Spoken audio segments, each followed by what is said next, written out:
आज का हमारा विषय है संधि। आज हम अव्यय तथा संधि दोनों करने वाले थे, लेकिन दोनों ही विषय बच्चों काफी बड़े हैं, इसलिए आज मैं सिर्फ तुम्हें संधि करा रही हूँ। परीक्षा में तुम्हें संधि जो है वो 1 नंबर के लिए पूछी जाती है। संधि जो है तुम्हें उसमें संधि विच्छेद तथा संधि भेद पूछा जाता है। अब आप सोच रहे होंगे और हो सकता है कि आप में काफी लोगों को पता भी हो बच्चों कि संधि कहते किसे हैं। तो चलिए देखते हैं पहले हम कि संधि अर्थात क्या। संधि संधि का अर्थ होता है मिलाप या जोड़। जहां जोड़ होता है, दो लोगों का जहां जोड़ है उसे हम क्या कहते हैं? संधि। वर्णों के मेल से होने वाले विकार को या बदलाव को संधि कहते हैं। विकार मतलब बच्चों परिवर्तन, बदलाव। तो वर्णों में अक्षर, वर्ण अर्थात अक्षर, अक्षरों में जो बदलाव होता है उसे संधि कहते हैं। और शब्दों में देखते हैं, अक्षरों का मेल और उसमें आया परिवर्तन या विकार या बदलाव, इसे संधि कहते हैं। या फिर कहो कि दो ध्वनियों का मेल जो है वो संधि कहलाता है। तो कुल मिलाकर संधि का अर्थ क्या हुआ बच्चों कि दो वर्णों के मेल को हम कहते हैं संधि। दरअसल बच्चों समास में देखो दो अक्षरों का मेल होता है। दो अक्षर जब आपस में मिलते हैं तो एक नया शब्द बनता है जो वो होता है समास। लेकिन दो वर्णों का दो शब्दों का मेल होता है तो वो होता है समास। लेकिन दो अक्षरों का जब मेल होता है तो वो होती है संधि। अब देखते हैं बच्चों, एक उदाहरण द्वारा मैं तुम्हें समझाती हूँ कि संधि कहते किसे हैं। पहले इस बॉक्स में देख लो, जब दो वर्ण पास होते हैं, वर्ण अर्थात अक्षर, जब दो वर्ण पास होते हैं तो पहले शब्द के अंतिम वर्ण, पहला शब्द का अंतिम वर्ण मतलब अंतिम अक्षर और दूसरे शब्द के पहले वर्ण के साथ मेल होता है। अर्थात पहले शब्द के अंतिम अक्षर का और दूसरे शब्द के पहले अक्षर का जो मेल होता है, जो सहयोग होता है और उनके मेल से जो नया शब्द बनता है, उसे ही कहते हैं संधि। अब एक उदाहरण देख लो, बाईं तरफ दिया गया है, जैसे हिम धन आलय। हिम धन आलय, अब इसमें किस प्रकार संधि ये है? देखो, हिम में पहला शब्द जो है वो है हिम। हिम का अंतिम वर्ण क्या है? म। म का उच्चारण जब भी हम करते हैं बच्चों तो देखो अ ध्वनि निकल रही है, म। तो ये हमने पहले शब्द का अंतिम वर्ण ले लिया अ। और दूसरा शब्द है आलय। आलय का हमने पहला वर्ण ले लिया आ। तो अ धन आ मिलके आ ही होगा। अब नीचे हम देखते हैं कि क्या बचा हुआ है अंतिम वर्ण और पहले वर्ण निकालने के पश्चात। तो हिम देखो नीचे लिखा है और नीचे हलंत लगा है। हलंत का अर्थ होता है आधा अक्षर। ये म जो है वो बिना अ के आधा हो गया है। बच्चों, व्यंजन हमेशा स्वरों की सहायता से बोली जाती है।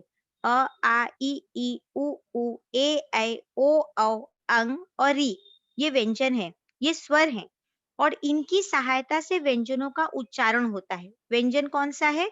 क से लेके ज्ञ तक। तो हम जब भी क से लेके ज्ञ तक का उच्चारण करते हैं तो हम स्वरों की सहायता से करते हैं। अतः यहाँ देखो हिम जो लिखा है, ये म में जो हलंत लगा है, इसका अर्थ हुआ कि म क्या हो गया है? ये आधा है। तो हिम धन ऊपर से हम लेते हैं, आ तो हो गया है, आ हो गया है, बचा है लय, तो हमने लय नीचे उतार लिया। हमारे पास क्या बचा? हिम धन लय। अब पूरे शब्दों को एक साथ फिर जोड़ते हैं। देखो, हिम धन, मध्य का देखो आ, वो हमने ले लिया। धन, जो लय बचा था उसे उतार लो। अब पूरे शब्दों को एक साथ देखो जोड़ रहे हैं कैसे? हिम आ लय, क्या हो गया? हिमालय। अर्थात पहले शब्द का अंतिम वर्ण, दूसरे शब्द का प्रथम वर्ण को हमने जब जोड़ा तो ये संधि बनी और शब्द कौन सा बना? हिमालय। एक और उदाहरण द्वारा समझते हैं बच्चों, जैसे है अनाथालय। हमने अनाथालय का विच्छेद किया तो क्या शब्द बना? अनाथ धन आलय। विच्छेद जब भी हम करते हैं बच्चों ना, तो जब भी तुम शब्द का उच्चारण करो तुम्हारे उच्चारण पर निर्भर है। जब भी तुम शब्द का उच्चारण करोगे तो जहां पर तुम थोड़ा सा रुकते हो वहीं पर क्या हो जाती है, संधि होती है, वही जोड़ का स्थान है। जैसे अनाथालय, थालय, तो यहाँ पे अनाथ धन आलय। अब इसमें हम ले लेते हैं, पहला शब्द है अनाथ, उसका अंतिम वर्ण आया फिर से थ के साथ अ जुड़ा है, देखो थ, तो हमने ले लिया अ वर्ण। और दूसरा शब्द है आलय, आलय का हमने प्रथम ले लिया आ, तो आ भी जुड़ के क्या हो गया, आ ही होता है। अब बचा क्या है ऊपर, अनाथ, थ क्या है, आधा है, अनाथ धन, और यहाँ पे क्या बचा है, लय। तो नीचे देखो, अनाथ धन जो हमारे मध्य का था वो आ धन, और ये लय। अब एक साथ इनको लेते हैं तो क्या हो जाएगा, अनाथालय। तो इस तरह से बच्चों ये संधि के उदाहरण हो गए। अब देखो परिभाषा। वर्णों के परस्पर मेल से होने वाले परिवर्तन को संधि कहते हैं। वर्ण अर्थात अक्षर, इनका जो मेल होता है, इनमें जो मिलाप होता है, उसमें जो परिवर्तन होता है उसे हम संधि कहते हैं। ये मुझे लगता है सभी का क्लियर हो गया होगा कि संधि किसे कहते हैं। वर्णों के मेल से जो परिवर्तन होता है उसे हम संधि कहते हैं। और तुम्हें परीक्षा में पूछा जाता है संधि विच्छेद। विच्छेद का अर्थ क्या है बच्चों, विच्छेद का अर्थ है अलग होना, अलग करना। एक शब्द को एक शब्द को जब हम उसके वर्णों द्वारा अलग करते हैं तो वो क्या हुआ, विच्छेद करना हुआ। तो तुम्हें परीक्षा में संधि भेद भी पूछा जाता है और संधि विच्छेद पूछा जाता है। संधि विच्छेद का अर्थ होता है अलग होना। संधि द्वारा बने शब्दों को अलग अलग करके लिखने को ही संधि विच्छेद कहते हैं। अब देखो बच्चों, संधि विच्छेद के पहले हम एक उदाहरण देखते हैं स्वर का, कि स्वर कहते किसे हैं। आप जानते हो लेकिन हम एक बार पुनरावर्तन करते हैं। स्वर बच्चों होता है, मैंने अभी बताया था, अ से अह तक। और अह हमने नहीं लिया है इसमें, क्योंकि अह जो होता है वो अनुस्वार है। तो एक बार मात्रा देख लो, अ आ, यहाँ देखो आ की मात्रा दी गई है, ई दोनों मात्राएं, छोटी ई बड़ी ई, उ छोटा उ बड़ा उ, ए ए की मात्रा, ए की मात्रा, ओ औ, और अंग और री, अह इसमें नहीं आ रहा है। ये है हमारे स्वर। इन्हीं स्वरों की सहायता से व्यंजन का उच्चारण होता है। आगे देखो बच्चों, क से लेकर ज्ञ तक, ये ज्ञ लिखा है बच्चों, क से लेकर ज्ञ तक सभी वर्णों के अंत में अ स्वर लगा रहता है। कोई भी वर्ण क से ज्ञ तक का वो स्वतंत्र नहीं होता है, वो हमेशा स्वरों की सहायता से ही उच्चारित किया जाता है। उदाहरण देख लो, जैसे नीचे दिया है देखो, क नीचे हलंत लगाई, ये जो पाई खींची है इसका अर्थ होता है हलंत, अर्थात आधे का चिन्ह है, ये हलंत है। क धन अ हमने किया तो क्या हम उच्चारण किए, क में अ ध्वनि देखो आ रही है। वैसे ही एक दिया है म धन अ, तो क्या आया, म, इसमें अ जुड़ा हुआ है। स्वतंत्र उच्चारण न करके हमेशा उसके साथ जो है वो स्वर लगे रहते हैं। अब देखो नीचे एक उदाहरण दिया गया है, पूरी 12 खड़ी का हमने जोड़ के दिया है। क में अ जुड़ा तो क में आ जुड़ा तो का, क्योंकि अ की अपनी कोई मात्रा नहीं है। क में छोटी जुड़ी तो की, क में बड़ी ई जुड़ी तो की, क में उ की मात्रा जुड़ी तो कु, क में बड़ा उ कु, कु में क में ए के, क में ए कै, क में ओ को, क में औ कौ, क में अंग कंग, और क में री जुड़ा तो क्री। तो इस तरह से बच्चों ये स्वर हमने पहचान लिए कि स्वर कौन कौन से हैं और स्वर की मात्राएं क्या है। अगला देखते हैं बच्चों, अगला आता है व्यंजन। ये तुम्हें मैं स्वर के समझाने के पहले, संधि के भेद बताने के पहले तुम्हें मैं स्वर, व्यंजन और विसर्ग ये क्लियर कर रही हूँ। तो हमने स्वर देखा किसे कहते हैं, अ से लेकर री तक जो है वो हमारा स्वर है। स्वर की मात्राएं भी हमने देखी। अब हम देखते हैं व्यंजन। व्यंजन तुम जानते ही हो, क से लेकर ज्ञ तक इसे हम व्यंजन कहते हैं। देखो, क वर्ग, च वर्ग, ट वर्ग, त वर्ग, प वर्ग और य, र, ल, व, श, स, ह, छ, त्र, ज्ञ इसे अन्य कहते हैं। अब तुम सोच रहे होगे इसको मैंने ऊपर नंबरिंग दिया हुआ है। देखो 1, 2, 3, 4, 5 तो क का जो अंतिम है, जैसे क का द्वितीय वर्ग जो है वो क्या है? ख। तुम्हें पूछा जाता है क वर्ग का पहला अक्षर कौन सा है? तो तुम क्या बोलोगे? क ही है। क का चौथा अक्षर कौन सा है? घ। अब मान लो मैंने तुम्हें कहा कि च का दूसरा अक्षर कौन सा है? क्या बताओगे? छ। ट का तीसरा अक्षर कौन सा है? ड। तो ये मैंने नंबरिंग इसलिए की है ताकि तुम जब व्यंजन संधि करोगे तो तुम्हें ये समझ में आएगी। और इसके साथ ही साथ व्यंजन संधि पे एक और ध्यान देने वाली बात है बच्चों, ये जो क, च, ट, त और प का जो अंतिम होता है, पांचवा वर्ण होता है, पांचवा अक्षर होता है, उसे क्या कहते हैं? अनुस्वार। ये याद रखना बच्चों, इसे कहते हैं अनुस्वार। यही व्यंजन का जो ये चार्ट है, ये हम व्यंजन संधि में भी करेंगे। चलो आगे देखते हैं। अब हम देखेंगे अगला। हमने स्वर देख लिया, व्यंजन देख लिया, अब एक आता है विसर्ग। अब हमारा देखो अह रह गया था। तो अह कहाँ लगता है? अह होता है बच्चों विसर्ग में। हमने स्वर देखा अ से री तक, हमने व्यंजन देखा क से ज्ञ तक और विसर्ग आया हमारा अह। अब आगे देखते हैं।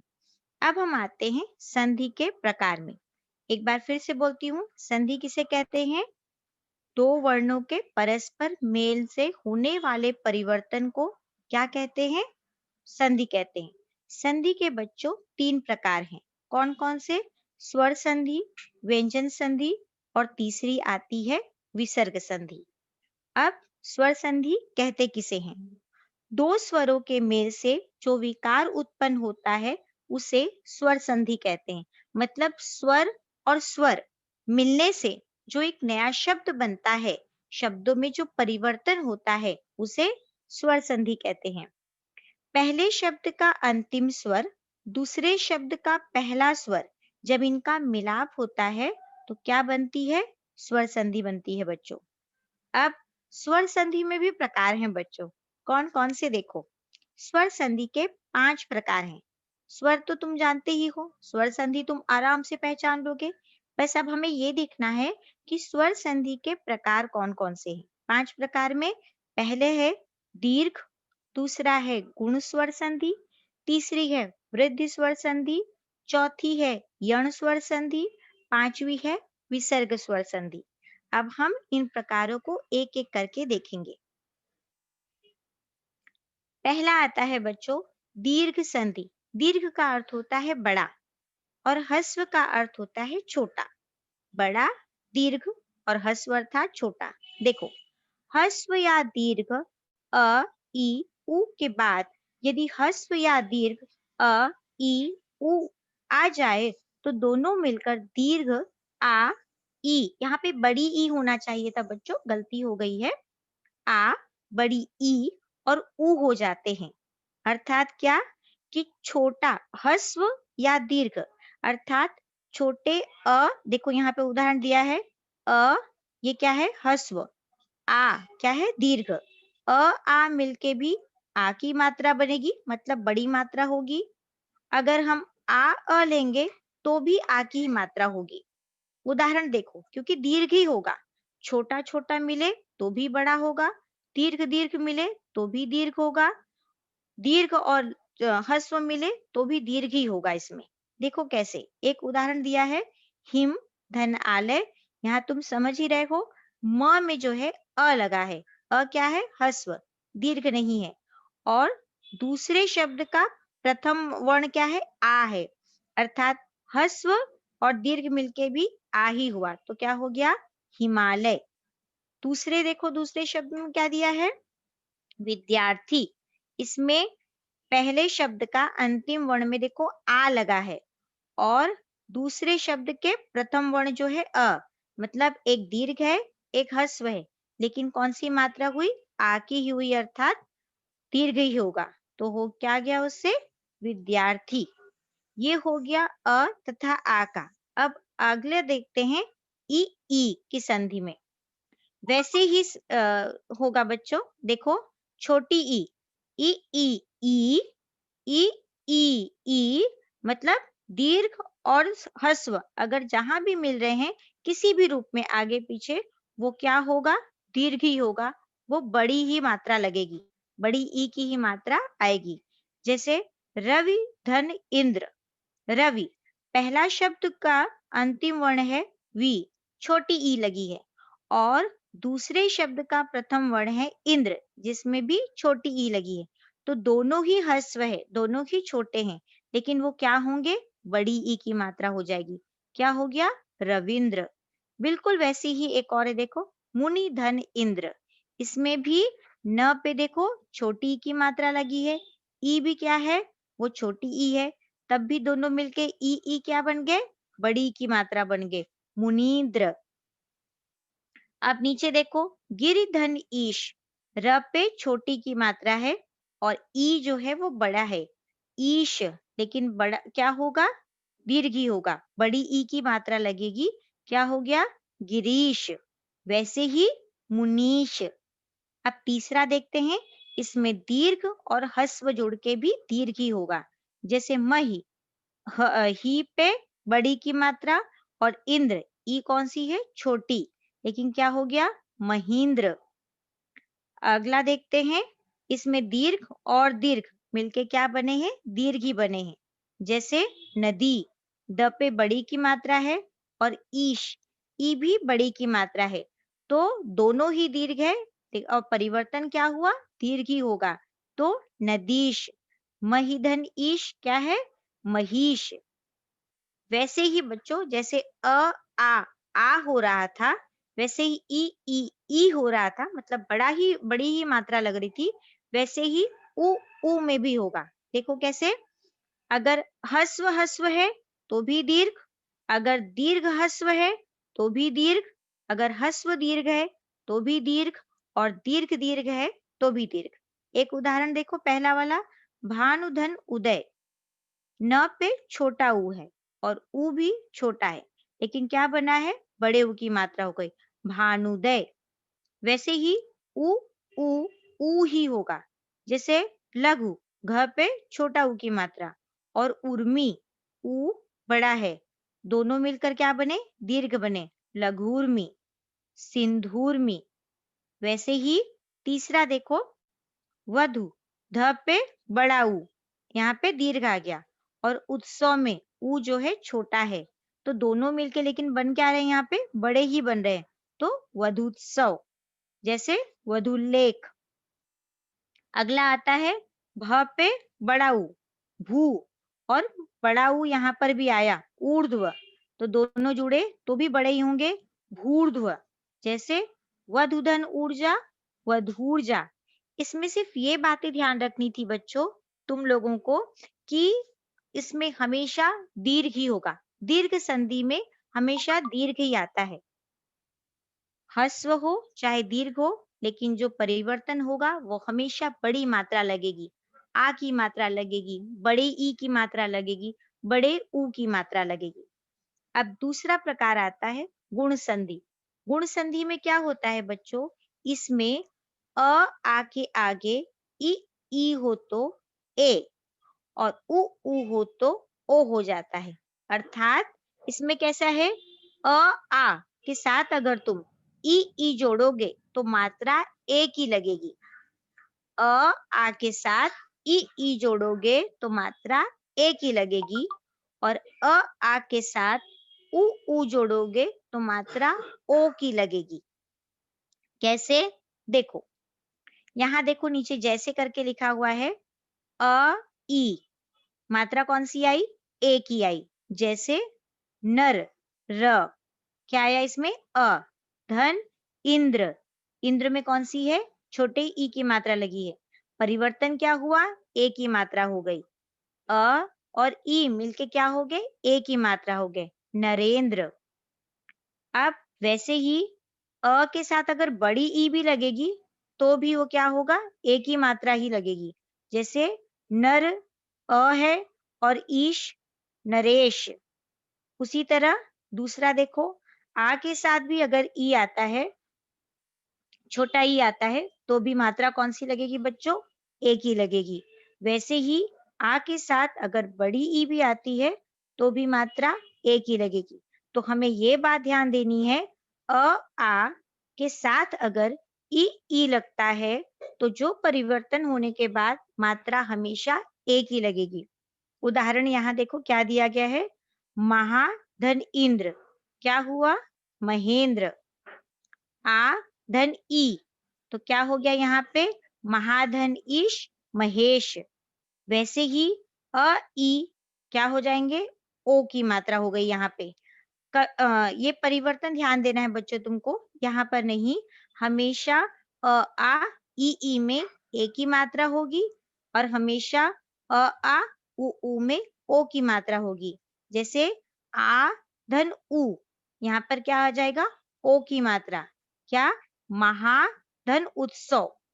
हा जो लगा है देखो, इसमें ह पे आ की मात्रा लगी है और यहाँ पे छोटा ऊ की लगी है, लेकिन परिवर्तन होके वो ओ की मात्रा हो जाएंगे तो क्या हो जाएगा, महोत्सव। इस तरह से बच्चों तुम्हें परिवर्तन पर ध्यान देना है। एक और देखो उदाहरण यहाँ पे दिया है मैंने, अ उ क्या हो गया, ओ। आ उ क्या होगा, ओ। आप देख लो, ओ कैसे होगा, जैसे जल, ल पे अ है, इसमें मात्रा नहीं लगी है, ल आ रहा है और उर्मी यहाँ पे बड़ा ऊ आ रहा है, तो और उ जहाँ पे जुड़ेगा वहां पे ओ हो जाएगा। वैसे ही नीचे देखो, आ और ऊ जुड़ा तो वहां भी ओ हो जाएगा। तो हमें किस बात का ध्यान देना है गुण संधि में, आ के साथ ई जब जुड़ता है तो ए की मात्रा, आ के साथ जब ऊ जुड़ता है तो ओ की मात्रा, और आ के साथ जब री लगता है, ऋष वाला री लगता है तो वो हो जाता है अर। देखो यहाँ नीचे अर दिया है, जैसे देव, आया, ऋषि, तो इसमें और री जुड़ा तो क्या हो गया, अर, देवर्षि। वैसे ही यहाँ पे देखो, महाधन ऋषि, जो प्रथम शब्द का अंतिम वर्ण है हा अर्थात आ, और ऋषि में क्या आया, री, मतलब आ और री जब जोड़ेंगे तो भी क्या होगा, अर आएगा, तो क्या हो गया, महर्षि। अब हम अगला देखते हैं बच्चों। हमने देखा दीर्घ संधि, दूसरा हमने देखा गुण संधि, तीसरी आती है वृद्धि संधि। वृद्धि संधि में क्या है बच्चों, वृद्धि संधि में आता है अ आ का ए ऐसे मेल होने पर। अब तक हम ई और उ से देख रहे थे, आ का ई उ और री से मेल देखे थे, लेकिन वृद्धि संधि में क्या है, आ का ए और ए से है, ऐनक वाले, तो आ और ए से जब मेल होगा तो ए की मात्रा लगेगी, बड़े ए की मात्रा लगेगी। वैसे ही आ का जब ओ से मेल होगा तो ओ की मात्रा लगेगी। ये याद रखना है बच्चों। गुण में आ ई उ और री लगा था, आ के साथ ई उ और री लगा था, लेकिन यहाँ पर वृद्धि संधि में क्या है, आ के साथ ए ओ लगा है। जब ए लगता है तो कौन सी मात्रा आती है, ए की मात्रा आती है। जैसे अ धन ए क्या हो गया, ए। कैसे, उदाहरण देखो, एक, क में कौन सी मात्रा लगी है, देखो उच्चारित हो रहा है, एक, धन एक, मतलब यहाँ पे पहले शब्द का अंतिम वर्ण क्या है, दूसरे शब्द का प्रथम वर्ण क्या है, ए, तो क्या हो गया, एक, ए की मात्रा लग गई, क्या हो गया, एक। इस बार परीक्षा में बच्चों ये पूछा गया था शब्द। और वैसे ही एक और उदाहरण देख लो, अ और ए जुड़ता है तो भी ए ही होता है। जैसे मत, त क्या है? अ, और ऐक्य क्या होगा? ए की मात्रा, अर्थात अ और ए जुड़ने पर भी ए ही होगा, तो वो हो गया मतैक्य। तो हमको क्या याद रखना है बच्चों? वृद्धि संधि में आ के साथ ए जुड़ने पर ए की मात्रा होगी। अब अगला देखते हैं, आ के साथ ओ जुड़ने पर कौन सी मात्रा हो रही है? औ की मात्रा हो रही है। देखो, जैसे वन, न, पहले शब्द का अंतिम वर्ण आया क्या है? न, न अर्थात अ, और दूसरा शब्द क्या है? औषधि, ओ। तो अ और ओ जुड़ा तो क्या हो जाता है? औ, तो वनौषधि। वैसे ही आ और ओ जुड़कर क्या बनता है बच्चों? वो भी होता है औ। जैसे यहाँ पे एक उदाहरण दिया है, महा, इसमें क्या हो गया? पहले शब्द का अंतिम वर्ण क्या है?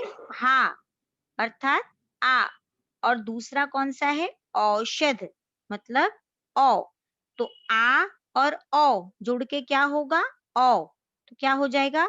महौषधि।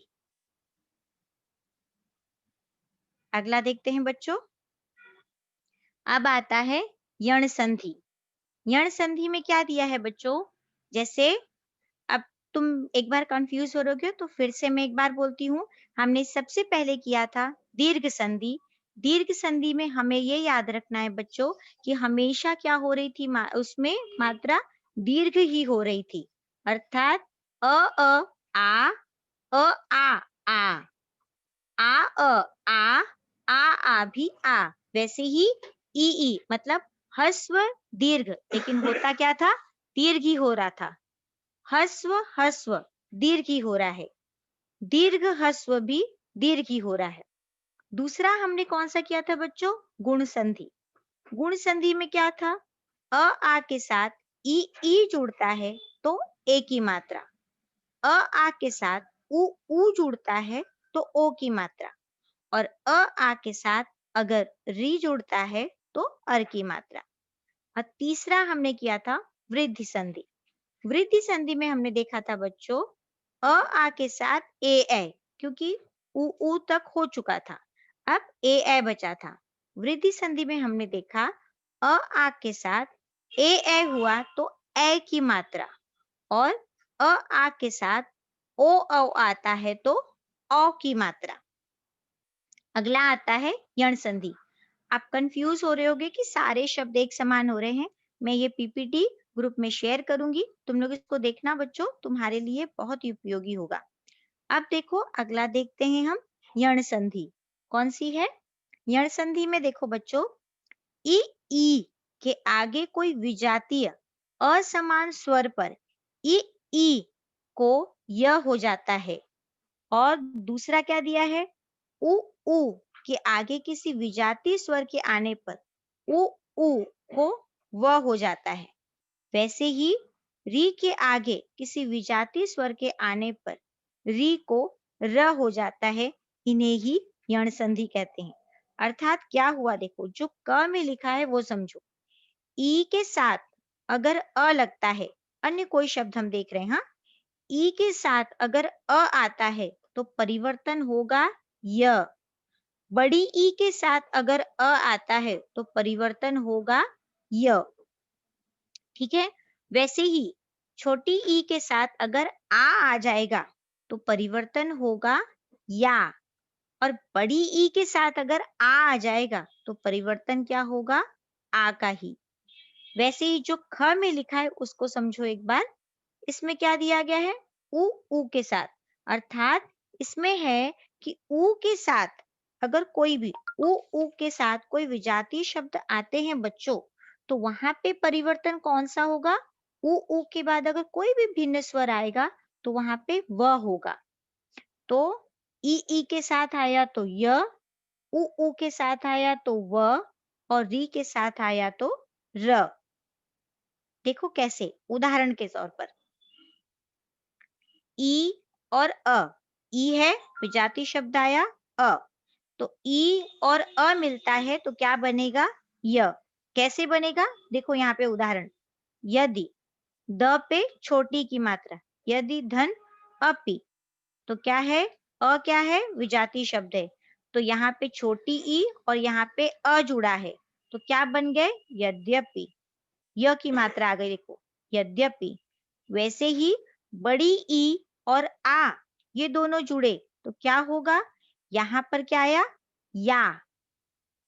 आ रहा था तो य, और आ गया तो या। जैसे इति, इति धन आदि, क्या हो गया, इत्यादि। वैसे ही नीचे देखो बच्चों, बड़ी ई और अ, तो क्या हो जाएगा, यहाँ पर आया य। नदी धन अ, मतलब बड़ी ई और अ आया तो क्या बन गया, यहाँ पे अर्पण का नद्यर्पण। और बड़ी ई और आ आया तो या हो गया, जिससे देवी धन आगमन। तो क्या है इसमें, बड़ी ई और आ जुड़ के क्या हो गया, दिव्यागमन। अगला देखते हैं बच्चों, देखो, उ और अ, उ और अ क्या होगा, वह होगा। उ और आ, इसमें क्या हो रहा है, यहाँ पे व की ध्वनि आ रही, देखो। जैसे अनु धन अय, इसमें क्या है, छोटा उ और अ, ये दोनों जुड़े तो बच्चों क्या आया, व आएगा। जैसे अनुधन अय अन्वय, जैसे ही छोटा उ और आ जुड़ता है तो क्या हो जाएगा, वा। छोटा उ और अ आता है तो व, छोटा उ और आ आता है तो वा। तो क्या हो गया, यहाँ पे स पे उ की मात्रा सु, धन आगत, अ पे आ की मात्रा लगी है देखो, तो दोनों जुड़े तो क्या परिवर्तन है, सु, यहाँ पर क्या हो गया, स्वागत। अगला है उ धन ए, यहाँ पर क्या आया, देखो क्या परिवर्तन हो रहा है, यहाँ पे अनु, न पे क्या है, छोटा उ, धन ऐषण, तो यहाँ पे ए की मात्रा हुई अन्वेषण। यहाँ पे देखो री की मात्रा में जुड़ा है बच्चों, जहाँ पे र आ जाता है, यहाँ पे री धन अ, तो क्या हो जाएगा, र। जैसे पितृ, यहाँ पे त पे देखो री की मात्रा लगी है, धन आज्ञा, तो क्या हो गया, पित्राज्ञा। इस तरह से बच्चों, ये कौन सी संधि थी, ये थी यण संधि। यण संधि में क्या हमने देखा, यण संधि में बच्चों ई के साथ अगर कोई भिन्न स्वर आ रहा है, हमने देखो आ लगाया था वहां पे, ई के साथ कोई स्वर लगता है तो य होता है, उ के साथ कोई स्वर लगता है तो व होता है, और री के साथ अगर कोई स्वर लगता है तो वो र बन जाता है। ये हो गई हमारी यण संधि। अब आता है बच्चों, अंतिम है अयादि संधि।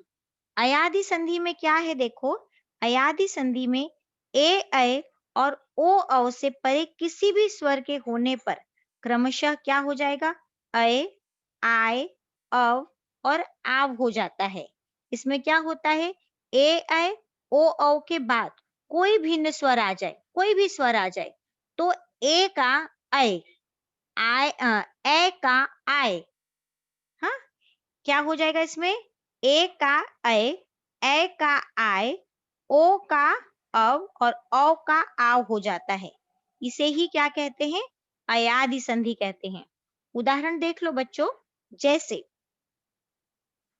ए और हमने देखा था ना कि ए के साथ कोई भी लग जाए स्वर, जैसे ए लगा है, ऐनक वाला ए के साथ अगर अ आता है तो क्या बन जाएगा, वो बन जाएगा अन, अय।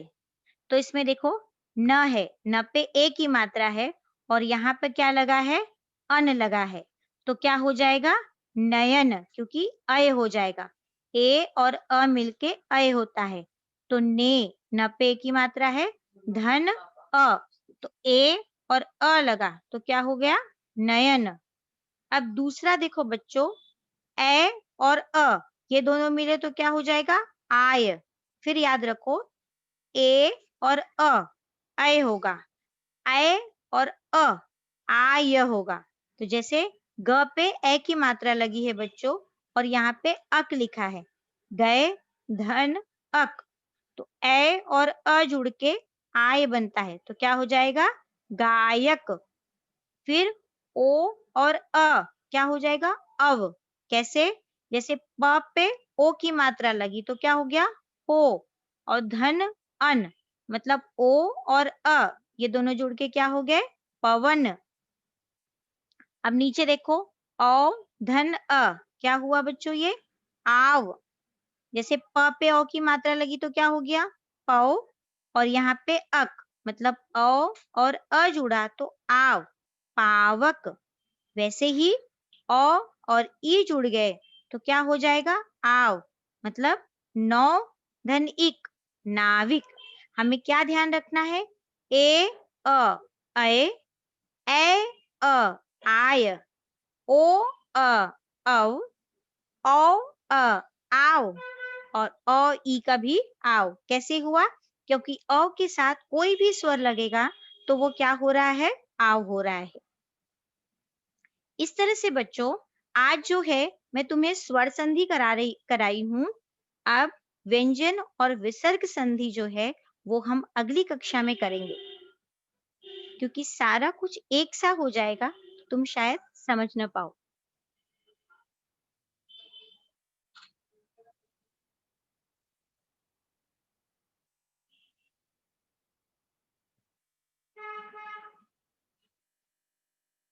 Hello sir. हेलो। हाँ हाँ, हो गया मैडम टॉपिक। हाँ, हो गया है सर। किस ओके बच्चों को ओके। कुछ पूछना हाँ है? हाँ बच्चों, अगर इस टॉपिक से संबंधित अगर आपको कोई क्वेश्चन है तो आप लोग पूछ सकते हो। अपना हैंड राइज कीजिए। इस टॉपिक से संबंधित अगर कोई क्वेश्चन है, आप लोग कुछ पूछना चाहते हो तो अपना हाथ ऊपर कीजिए, हैंड राइज कीजिए। मैडम आपको आपके सारे क्वेश्चन के आंसर देगी। जो भी क्वेरीज है आप लोग पूछ सकते हो। हाँ पूछो बेटा। सर आपने वो डेफिनेशन बताया था स्वर संधि का। क्या बच्चों? क्या स्वर बेटा? डेफिनेशन हाँ, स्वर। स्वर संधि की परिभाषा, यस डेफिनेशन मतलब परिभाषा है। यस। वर्णों के परस्पर मेल से होने वाले परिवर्तन, मतलब दो वर्ण जब आपस में मिलते हैं तो उसमें जो परिवर्तन होता है उसे संधि कहते हैं। Yes ma'am. हम्म। और किसी को कुछ पूछना है बच्चों? बच्चों स्वर संधि तुम अभ्यास के द्वारा समझ सकते हो। तो जितना ज्यादा अभ्यास करोगे, क्योंकि इसे हम एक दिन में नहीं पढ़ सकते, तुम जितना ज्यादा शब्दों का अभ्यास करोगे उतना तुम्हें अच्छी तरह से ये याद होगा। और किसी को इस टॉपिक से संबंधित क्वेश्चन पूछना है बच्चों? अपना हाथ ऊपर करो। हाँ शायद किसी को नहीं पूछना है मैडम। ठीक है आपने सर। बहुत ही अच्छे से पढ़ाया। Thank you. ठीक है। नमस्कार सर। नमस्कार बच्चों। नमस्कार।